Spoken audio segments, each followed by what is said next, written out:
Hello everyone, welcome back to HJ classes. सबसे पहले मैं आप सभी से माफ़ी चाहूँगा कि जो हमारी वीडियो में आपका डिले हुआ। मेरे भाई की शादी थी और फिर उसके बाद थोड़ा मेरा गला खराब हो गया था, इसके कारण डिले हुआ। लेकिन अब हमारी आज से डेली वीडियो आने स्टार्ट हो जाएंगी। आज से हम शुरू कर रहे हैं हमारी इकोनॉमिक्स की रिवीजन सीरीज। अब आपके बोर्ड एग्जाम तक कंटिन्यूस डेली वीडियोज आएंगी और उसमें हमारे मोस्ट इंपॉर्टेंट क्वेश्चंस जो आपके एग्जाम में आएंगे विद सॉल्यूशन उनके, मैं आपकी वीडियो आपको प्रोवाइड करूंगा। तो हम स्टार्ट करते हैं आज की रिवीजन सीरीज डे वन। हम मैक्रो इकोनॉमिक्स सबसे पहले लेके चल रहे हैं एंड मैक्रो इकोनॉमिक्स के बाद हम इंडियन लेके चलेंगे। इसमें आपके न्यूमेरिकल्स और थ्योरी दोनों पोर्शन कवर होगा। सबसे ज्यादा इंपॉर्टेंट क्वेश्चन जिसके आने के सबसे ज्यादा चांस है, nominal and real GDP. Question देखिए बेटा, नॉमिनल और रियल में सबसे पहले क्वेश्चन का पहले एक छोटा सा अंतर बता देता हूँ। नॉमिनल एंड रियल जीडीपी क्या होती है? पहले जैसे मैंने आपकी प्रीवियस वीडियो में जो मैंने टॉपिक वाइज बनाई थी, उसमें मैंने आपको बताया था कि जीडीपी क्या होती है। जीडीपी मतलब जितने गुड्स और जितने सर्विसेज हमने एक साल के अंदर प्रोड्यूस किए। नॉमिनल क्या होता है? जब हम जितने भी हमने गुड्स बनाए या सर्विस हमने प्रोड्यूस की, उनके नंबर की जब हम करंट ईयर के प्राइस से मल्टीप्लाई करते हैं, तो जो वैल्यू आती है वो हमारी नॉमिनल जीडीपी है। रियल में क्या होता है? जितने गुड्स बनाए उसकी मल्टीप्लाई हम करते हैं बेस ईयर प्राइस से। बेस ईयर प्राइस कोई सा भी हो सकता है, जैसे हमने 2010 बेस ले रखा है, 2020 जो डिसाइड होता है उसको कहते हैं रियल जीडीपी।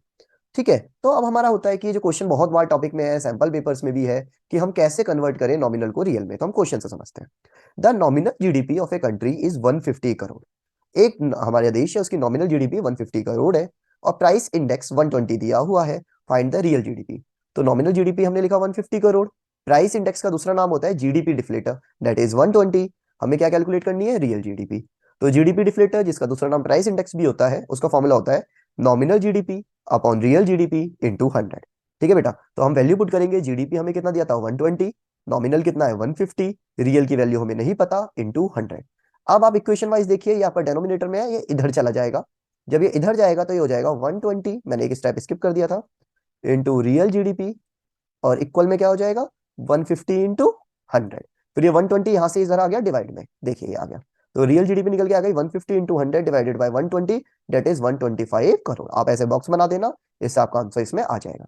तो ये बहुत इंपॉर्टेंट क्वेश्चन है, बहुत शॉर्ट में आपका आ सकता है। ठीक है, अब हम नेक्स्ट करते हैं नेक्स्ट क्वेश्चन। ये वाले जो क्वेश्चन होते हैं बेटे, स्टेटमेंट वाइज क्वेश्चन होते हैं। आपको जैसे इकोनॉमिक्स टाइम ने इन्होंने स्टेटमेंट दिया है कि इंडिया की जीडीपी ये एक्सपेक्ट की जा रही है कि वो 7.5% तक एक्सपेंड हो जाएगी 2019-20 में। ये वर्ल्ड बैंक का इकोनॉमिक्स टाइम में ये आया था, ये वर्ल्ड बैंक का स्टेटमेंट था और आया किस न्यूज़पेपर में था? इकोनॉमिक्स टाइम्स में आया था।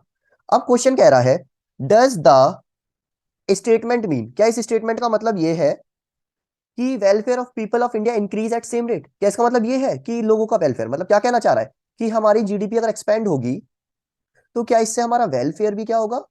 इंक्रीज होगा? ये हमारा क्वेश्चन कहना चाह रहा है। जब भी इस टाइप का कभी भी क्वेश्चन आ जाए, आप समझ जाओ ये आपका क्वेश्चन आया है जीडीपी एंड वेलफेयर। ये आपका चैप्टर 4 संदीप गर्ग के अकॉर्डिंग उसमें आपका क्वेश्चन मिलता है, वेरी इंपॉर्टेंट क्वेश्चन है बोर्ड के अकॉर्डिंग। तो बेटा जीडीपी एंड वेलफेयर की कुछ लिमिटेशन है और वो लिमिटेशन हमें इसमें बतानी है। तो देखिए, इट इज एक्सपेक्टेड, ये एक्सपेक्ट किया जाता है, that increase in GDP ensures increase in wealth of welfare of people of the country. ये एक्सपेक्ट किया जाता है कि जीडीपी बढ़ेगी तो लोगों का वेलफेयर भी बढ़ेगा। लेकिन कुछ ऐसे कारण हो जाते हैं जिनके कारण ये बात सही साबित नहीं हो पाती। इनके कुछ कारण है जिनको हम लिमिटेशन ऑफ जीडीपी भी कहते हैं। तो बेटा पहला कारण है unequal distribution and composition of GDP. Unequal distribution and composition का मतलब होता है, इसको एक एग्जांपल से समझो। एक फैमिली है ए, एक फैमिली है बी। इस फैमिली में केवल दो मेंबर है, ठीक है, और एक बी फैमिली है, उसके अंदर 4 मेंबर्स है। ठीक है, ध्यान से देखना। इसमें एक बंदा कमा रहा है महीने के 1 लाख, यहाँ चार में, और दूसरा मेंबर भी कमा रहा है महीने के 1 लाख। इसके अंदर 4 मेंबर है, एक कमा रहा है महीने के 80,000, लेकिन दूसरा तीसरा और चौथा कमा रहे हैं कुल 10-10 हजार। यही कमा रहे हैं। इस 80,000 को चलो 8 लाख मान लो, ये 8 लाख है। अगर आप ओवरऑल देखोगे जीडीपी इसकी ज्यादा आएगी और इसकी जीडीपी कम आएगी, क्योंकि इसका टोटल देख लो 8 लाख ज्यादा आ रहा है भैया, इतना ज्यादा अर्न हो रहा है, जीडीपी बढ़ रही है, गुड्स और सर्विस की वैल्यू मान लो। लेकिन असलियत में ग्रो कौन कर रहा है? आपका ए ग्रो कर रहा है, क्योंकि डिस्ट्रीब्यूशन क्या है? इक्वल, जबकि यहाँ क्या है? अनइक्वल। तो unequal distribution and composition of GDP क्या हो रहा है? जो हमारे रिच लोग हैं, जब वो और रिच हो जाते हैं तो हमारी जीडीपी भी क्या कर जाती है? इंक्रीज कर जाती है। तो लगता है जीडीपी बढ़ रही है, लेकिन बेटा हमारे जो पुअर है वो तो अभी डाउन पे ही है।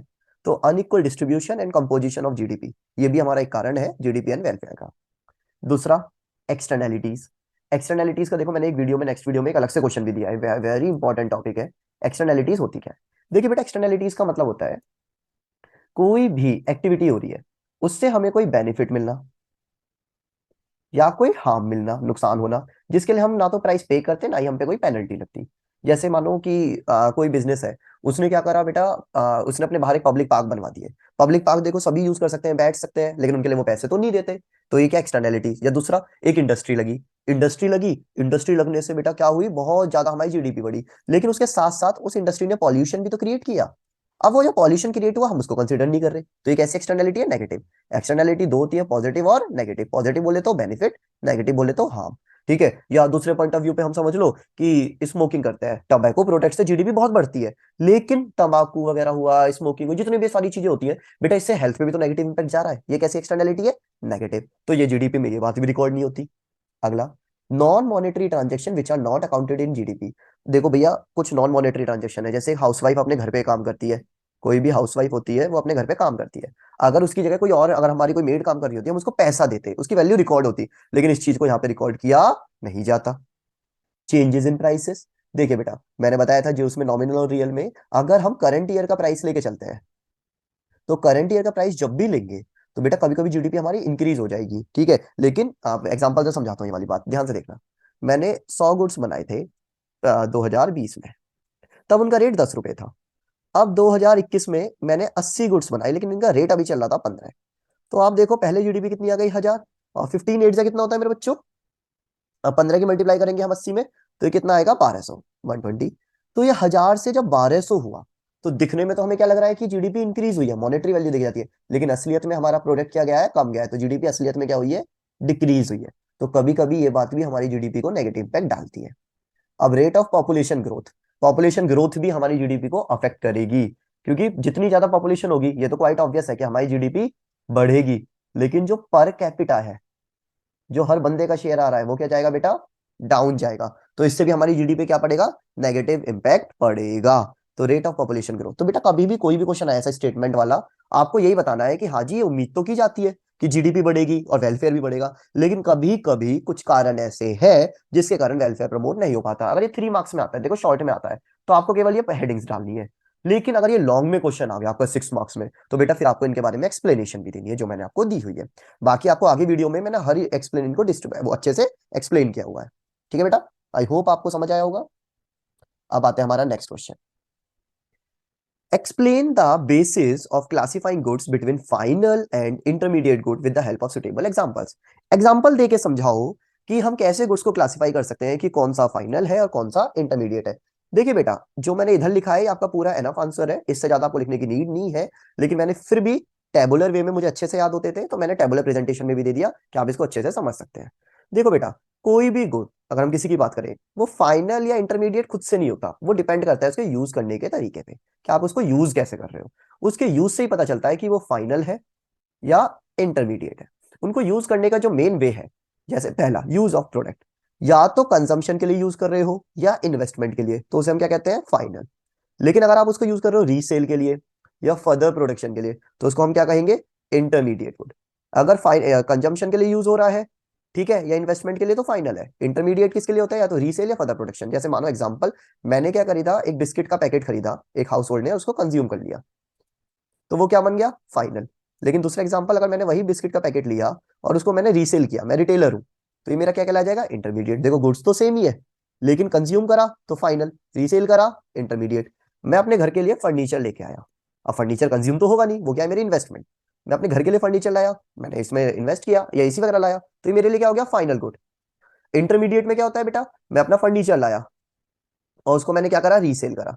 जब रीसेल करूंगा तो ये मेरा क्या है, इंटरमीडिएट गुड्स। क्या है मेरा, इंटरमीडिएट। ठीक है, चलो। प्रोडक्शन बाउंड्री, जो गुड्स प्रोडक्शन बाउंड्री के बाहर पहुंच जाता है।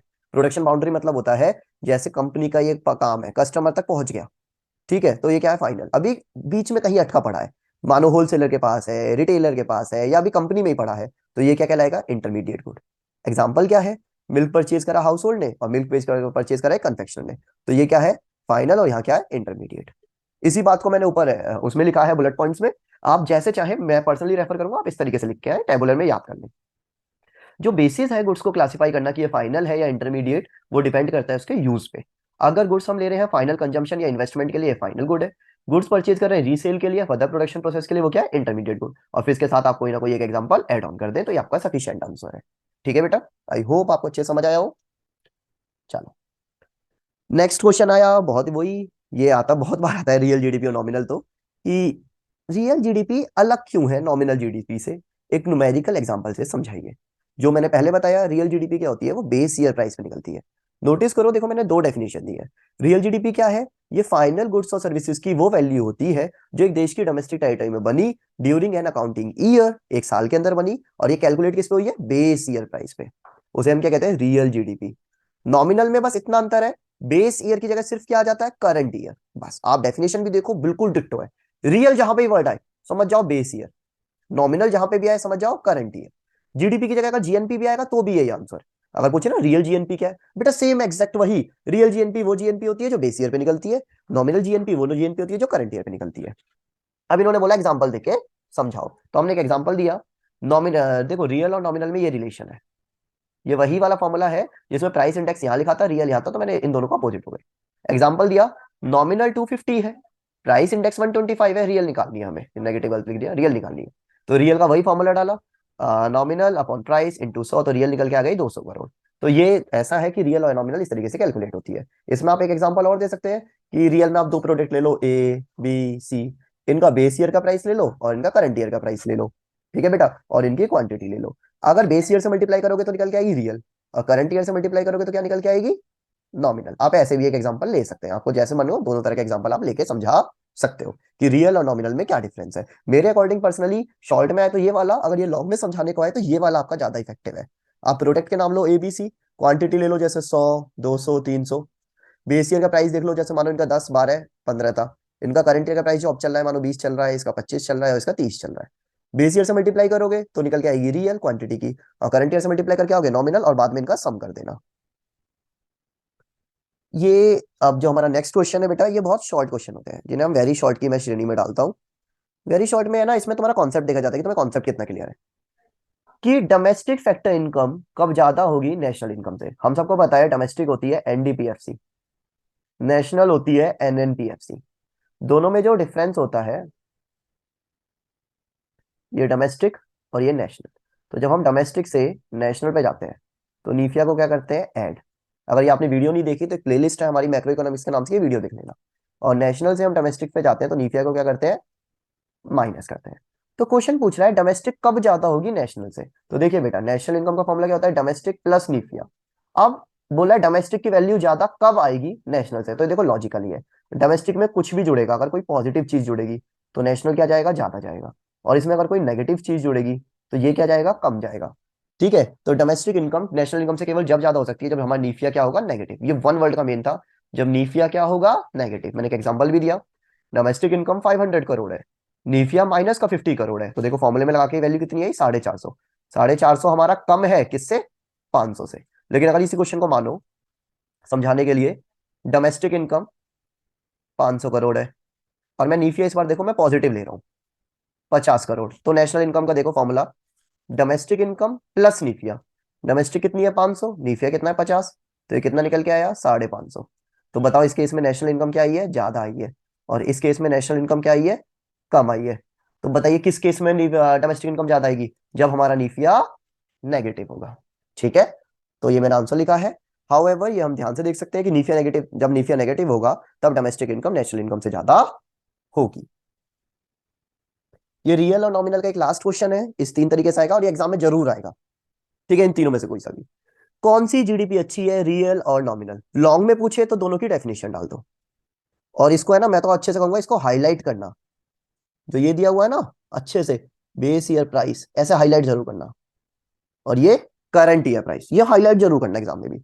अब रियल हमारी नॉमिनल से अच्छी क्यों है, देखिए बेटा, रियल जीडीपी से एग्जैक्ट पता चलता है कि हमारा कितना प्रोडक्शन इंक्रीज हुआ, एग्जैक्ट पता चलेगा, जबकि नॉमिनल से नहीं पता चलता। इसके पीछे का जानते हो रीजन क्या है, रियल में देखना फॉर्मूला देखो, अब दोबारा रिपीट कर रहा हूं, क्वांटिटी जितनी बनाई और बेस ईयर का प्राइस।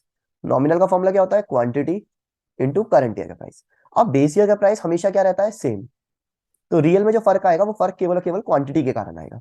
नॉमिनल में प्राइस हमेशा बदलेगा, तो फर्क आएगा क्वांटिटी के कारण भी और करंट ईयर के कारण भी। तो एग्जैक्ट रियल हमें बता पाएगी क्योंकि क्वांटिटी बढ़ेगी, मानो प्रोडक्ट ज्यादा बना तो रियल जीडीपी एग्जैक्ट बढ़ेगी, क्वांटिटी घटी तो रियल जीडीपी घटेगी। लेकिन नॉमिनल में हम ये पैटर्न नहीं कह सकते। नॉमिनल में क्या पता कि भाई नॉमिनल जीडीपी बढ़ी आ रही है, कि वो क्वांटिटी के कारण बढ़ रही है या प्राइस के कारण, हम कैसे पता लगाएं? नहीं पता लगा सकते। तो रियल जीडीपी क्या कर सकती है? प्रोडक्शन बढ़ेगा, क्योंकि वो किससे अफेक्ट होती है? आउटपुट से केवल, मतलब क्वांटिटी से। जबकि नॉमिनल दोनों से अफेक्ट होती है, प्राइस से भी और आउटपुट से भी। रियल जीडीपी से आप पीरियडिक कंपैरिजन इजी कर सकते हो। पीरियडिक मतलब जैसे 2020 में, 2021 में, 2022 में। अब देखो किसी भी साल का निकाल लें, ठीक है। अगर हमारा जैसे नॉर्मली क्या होता है, हर 10 साल में बदलता रहता है, ठीक है, नॉर्मली, ठीक है। हम मान रहे हैं जैसे 21 में और 22 में बेस ईयर का प्राइस सेम रहेगा। जब बेस ईयर का प्राइस सेम रहेगा तो जीडीपी में एग्जैक्ट पता चल जाएगा कि किससे फर्क पड़ा। पीरियडिक कंपैरिजन आप इजी कर पाओगे, लेकिन नॉमिनल में हम हर बार क्या लेंगे? करंट ईयर का प्राइस, जिससे हमारा फर्क इजीली एस्टिमेट नहीं हो पाएगा। अब रियल जीडीपी से एक ट्रू और फेयर व्यू आता है। ट्रू और फेयर व्यू का मतलब ये होता है कि एग्जैक्ट बताती है कि जीडीपी कितनी इकोनॉमिक ग्रोथ हो रही है और क्या नहीं। रियल जीडीपी से हमारा बेटा इंटरनेशनल कंपैरिजन भी इजी हो जाता है। एक देश का जब दूसरे देश के साथ हम कंपेयर कर पा रहे हैं, तो ये भी बहुत आसानी से हम कंपेयर कर पाते हैं कि हमारी। तो इन्हीं कारणों से मैं कह सकता हूँ कि मेरी रियल अच्छी है नॉमिनल से। इनके देखो, रियल का अगर शॉर्ट क्वेश्चन आया तो वही आ जाएगा, जीडीपी डिफ्लेटर वाला। दूसरा आया दोनों में अंतर क्या है, तो नॉर्मल से अंतर बता दिया। या रियल अच्छी क्यों है नॉमिनल से, तो इसके कारण ये है। इन तीनों को तो बेटा मैं कह रहा हूँ बहुत अच्छे से करके जाओ, घोल के पी के जाओ। अब लास्ट के मेरे क्वेश्चन करा रहा हूं मैं आप लोगों को। ये 3 क्वेश्चन है लास्ट के, तीनों एक ही जैसे क्वेश्चन है कि ऐसी क्या क्या प्रिकॉशंस है जो नेसेसरी है किस चीज के लिए? इनकम मेथड की, एक बार एक्सपेंडिचर की, वैल्यू एडेड की। अगर आप प्रीवियस ईयर उठा के देखेंगे तो इन क्वेश्चन को जरूर पाएंगे। जानते हो, एक का याद कर लो, बाकी तो सारे सेम हो जाते हैं। इनकम मेथड हम यूज कर रहे हैं, तो हमें क्या क्या चीजों पे सावधानियां बरतनी है? सबसे पहले हमें सबसे पहले सावधानी बरतनी है, ट्रांसफर इनकम हमारी इंक्लूड नहीं होती। ऐसे एग्जाम में हाईलाइट भी कर देना बेटा, आप लाइन खींच देना, आप हाईलाइटर नहीं ले जाओगे तो। ट्रांसफर इनकम को हम कभी भी नेशनल इनकम में इंक्लूड नहीं करते, क्योंकि ट्रांसफर इनकम बेटा क्या होती है? कोई प्रोडक्टिव नहीं है, ये वन वे है, ये तो दी गई है। क्या इससे हमें कोई जीडीपी पर फर्क पड़ेगा? क्या कोई गुड्स और सर्विस बने? नहीं। हम कभी भी सेकंड हैंड गुड्स की सेल को इंक्लूड नहीं करते। सेकंड हैंड को इसलिए इंक्लूड नहीं किया जाता क्योंकि जब वो बेटा पहली बार बना होगा, मानो 2010 में कोई सामान बना था, वो 2010 में इंक्लूड हो गया था, 2015 में उसको रीसेल किया गया सेकंड हैंड को, तो अब वो 2015 में कोई ले लूंगा मैं दोबारा, क्योंकि वो ऑलरेडी किसमें इंक्लूड हो चुका है? 2010 में। Sale of financial securities, financial securities मतलब होता है शेयर हो गए, डिबेंचर हो गए, बॉन्ड्स हो गए। बेटा हम इनको भी इंक्लूड नहीं करते। इनको इंक्लूड ना करने का जो एग्जैक्ट रीजन है, क्योंकि बेटा इनसे कोई भी गुड्स और सर्विस नहीं बने, ठीक है। ये तो पैसा है। हमने शेयर बेचे, जैसे मेरे पास शेयर थे, तुमने किसी दूसरे को अपने शेयर दे दिए, तो शेयर बेचने से जो पैसा आया वो कोई प्रोडक्टिव, वो कोई है, वो तो फाइनेंस का सोर्स था। लेकिन अगर शेयर बेचने पे किसी ने कोई ब्रोकरेज कमाया या अंडर राइटर को कोई चार्जेस दिए, इसे इंक्लूड करेंगे। बेटे कमीशन है, ये तो उन बंदों का हक है, इन्होंने कोई प्रोडक्टिव सर्विस की है, काम किया है, इसलिए इनको इंक्लूड किया जाएगा। विंडफॉल गेम्स को भी हम इंक्लूड नहीं करते। जैसे लोग, तुमने सुना होगा सट्टा बाजारी लगाते हैं, हॉर्स रेस पे पैसे लगाते हैं, लॉटरीज पे। जानते हो बेटा इसमें होता क्या है? इसमें एक्सचेंज होता है, मतलब ए ने और बी ने सट्टा लगाया, ए हार गया, बी जीत गया, तो एक बी ए हारा है तो ए के पैसे किसके पास चले जाएंगे? डी के पास। लेकिन कोई सर्विस कोई बनी, इसमें तो मूवमेंट हुआ है पैसे का, एक का पैसा किसी दूसरे के पास गया है। लेकिन इनकम अर्न करना तो तब मानते हैं ना जब किसी ने कमाया होता, या कुछ कमाई नहीं हुई है। अगला, ये इसको ध्यान से देखना, imputed value of services provided by honour will be included. देखो अभी तक नॉट नॉट नॉट आ रहा था, यहाँ पे इंक्लूड होगी। इम्प्यूटेड वैल्यू ऑफ सर्विसेज मतलब ऑनर ने कोई सर्विस प्रोवाइड की, ठीक है। मानो फॉर एग्जांपल मेरा खुद का कोचिंग सेंटर है, I am the owner here, और मैं खुद वहां पढ़ा रहा हूँ, तो मेरी खुद की पढ़ाने वाली वैल्यू क्या है? मेरी इम्प्यूटेड वैल्यू। अंदाजा लगाऊंगा कि इतने रुपए हैं, चल दूसरा कोई होता तो उसको उतने देता, तो इसको मैं क्या करूंगा? इंक्लूड करूंगा, क्योंकि कोई प्रोडक्टिव सर्विस हो रही है, मैं पढ़ा रहा हूँ ना, मेरी तरफ से काम जा रहा है। Payment out of past saving are not included. मानो मैंने क्या करा था, अपनी कोई पास सेविंग कर रखी है, या मानो मेरे पीएफ के रुपए जुड़े पड़े हैं। किसके रुपए जुड़े पड़े हैं? मैंने अपने प्रोविडेंट फंड से रुपए यूज करे, तो बेटा अब इंक्लूड क्यों करूं मैं? या मानो मैंने कोई अपनी पास सेविंग कर रखी थी डाकखाने में, पोस्ट ऑफिस में, कहीं पे भी, अब या इनसे मैंने पेमेंट की, तो बेटा वो तो जब मैंने कमाई होगी ना, वो तब इंक्लूड हो चुकी होगी देश के अंदर, वो तो मैं बाद में क्या कर रहा हूँ? उसको यूज कर रहा हूँ। तो मैं इन सारी चीजों को कंसिडर नहीं करता। ज्यादातर जानता क्या होता है? न्यूमेरिकल आता है, तो न्यूमेरिकल के 2 पार्ट आते हैं आपके, ए बी, पहले जो आते थे। ए में आपका एक न्यूमेरिकल होगा, बी में प्रिकॉशन वाला क्वेश्चन डाल देते थे, तो आपको ये दोनों क्वेश्चन सॉल्व करने थे। अब क्या हो रहा है, शॉर्ट मार्क्स में भी 3 मार्क्स में पूछ लिया, बताओ प्रिकॉशन क्या है। अगर ये शॉर्ट में पूछा तो हेडिंग्स ओनली, और अगर ये लॉन्ग में पूछा तो जो चीजें मैंने एक्सप्लेन की है ना उनके बारे में एक एक लाइन क्या कर देना? ऐड ऑन कर देना इन्हीं हेडिंग्स में। ठीक है बेटा। अगला सेकंड लास्ट क्वेश्चन, बस 9 क्वेश्चन है इस पीडीएफ में, बाकी आपके डेली किसी में 6 आएंगे, किसी में 9, इतने ही बस। क्या प्रिकॉशन जरूरी है एक्सपेंडिचर मेथड की? तो आप देखना ये बिल्कुल सेम है, उसी की तरह है, बस नाम बदल जाएगा। वहां ट्रांसफर इनकम था, यहाँ क्या है? Transfer payment. हम ट्रांसफर पेमेंट को इंक्लूड नहीं करते, वही पुराना वाला रीजन जो मैंने अभी उसमें समझाया। सेकंड हैंड गुड्स की परचेज, वहां पे सेल थी, यहाँ पे क्या है, परचेज है, परचेज करने में खर्चा जाता है, इंक्लूड नहीं करेंगे, वही वाला रीजन। वहां पे सेल थी फाइनेंशियल सिक्योरिटीज की, यहाँ परचेज है, हम इसको भी इंक्लूड नहीं करेंगे। यहाँ पे एक नया आ जाता है, इंटरमीडिएट गुड्स पे जो भी खर्चा लगा हम इंक्लूड नहीं करेंगे। क्यों नहीं करेंगे? जब ये गुड्स फाइनल बन जाएगा तब ये ऐड अपने आप हो जाएगा, लेकिन इंटरमीडिएट को हम अलग से ऐड नहीं करेंगे, वरना हमारी डबल काउंटिंग हो जाएगी, और हमें डबल काउंटिंग को क्या करना होता है, हटाना होता है। Self use of own produce final product is included. For example, मैं कोचिंग पढ़ा मैं कोचिंग में क्या कर रहा हूँ बेटा, टीचिंग कराता हूँ, ठीक है, मानो फॉर एग्जाम्पल, ठीक है, और मैंने क्या करा, उसका सेल्फ यूज करा। सेल्फ यूज का मतलब होता है मैंने बच्चे को पढ़ा दिया उसके अंदर, ठीक है। तो भैया बच्चे की पढ़ाई में खर्चा तो लगता ना, अगर मैं कहीं और पढ़ाता, तो उसको भी मैं क्या करूंगा, इंक्लूड करूंगा। तो सेल्फ यूज ऑफ, या मान लो कि मैंने क्या करा कि अपने कोई प्रोडक्ट है कि जैसे कंपनी में मैं प्रोडक्ट बनाता हूँ मार्कर, मैं अपने घर पे उठा लाया, ठीक है, खर्चा तो हुआ नहीं मेरा, लेकिन मैं इंक्लूड करूंगा, क्योंकि वो मैं तो मेरा ही ना, मुझे देना तो था ही, लेकिन मैं कहीं और लेता तो देता, तो इसको भी मैं क्या करूंगा, इंक्लूड करूंगा। लास्ट क्वेश्चन, वो क्या क्या प्रिकॉशंस है वैल्यू एडेड मेथड की जब हम नेशनल इनकम कैलकुलेट करते हैं। वैल्यू एडेड मेथड में क्या है, वही सेम, इंटरमीडिएट गुड्स को हम इंक्लूड नहीं करेंगे। जो हमने सर्विस का यूज किया सेल्फ कंजम्पशन के लिए, प्रोडक्ट सर्विसेज का, यहां पे याद रखना, जो सर्विसेज यूज की उसको इंक्लूड नहीं करेंगे। क्यों नहीं कर सकते? क्योंकि उनकी मार्केट वैल्यू हमारी एस्टिमेट कर पाना मेजर नहीं है। यहाँ प्रोड्यूस था, प्रोडक्ट था, और यहाँ पे क्या है, सर्विस है, सर्विस की वैल्यू आप पता नहीं लगा सकते। जो प्रोडक्शन हुआ गुड्स का सेल्फ कंजम्पशन के लिए, गुड्स का क्या हो जाएगा, इंक्लूड हो जाएगा, क्योंकि आप उसकी मार्केट वैल्यू पता लगा सकते हो। Imputed rent of owner occupied house is included. Imputed मतलब होता है एस्टिमेटेड, जो भी मैंने क्या करा, ऑनर ने अपना हाउस ऑक्यूपाइड किया, मैं उसको इंक्लूड कर सकता हूँ। और self use of own produce, वही वाली लाइन आगे जो इधर थी, उसको मैं क्या करता हूँ, इंक्लूड करता हूँ। तो ये हमारी कुछ प्रिकॉशंस हैं, ये वैल्यू एडेड मेथड की, ये एक्सपेंडिचर की, और ये इनकम की। आपको ये सारी चीजें अच्छे से पढ़नी है। आज की वीडियो के लिए सिर्फ इतना। आपको मैं आपको बताऊंगा, आप मेरे पास सॉल्यूशन भी है, आप लर्न एंड राइट, जिस तरीके से मैंने अपने टाइम पे फॉलो किया था, मेरे तभी को में बहुत अच्छे मार्क्स आए थे। लर्न एंड राइट मतलब आपको लिख लिख के याद करना है, और आपको अपने आंसर को बहुत ज्यादा लेंदी नहीं करना है, ज्यादा लेंथ में नहीं पहुंचाना है। वर्ल्ड लिमिट इको में होती है, आपको इको में एक चीज याद रखना, आपको बहुत ज्यादा एक्सप्लेन नहीं करना है, लिमिट में लिखना है, ठीक है बेटा। और आप सभी से हम मिलेंगे नेक्स्ट वीडियो के साथ। ये रिवीजन सीरीज है, डेली आपकी कंटिन्यूस आएगी, डे 1 डे 2 आती रहेगी आप लोगों के पास। और अगेन मैं सॉरी कहता हूँ अगर आपके कोई भी डिले हुआ था वीडियो में आने के लिए, लेकिन अब से आपकी रेगुलर वीडियो आएंगी, इको की भी और अकाउंटेंसी की भी। चलो bye bye, take care everyone.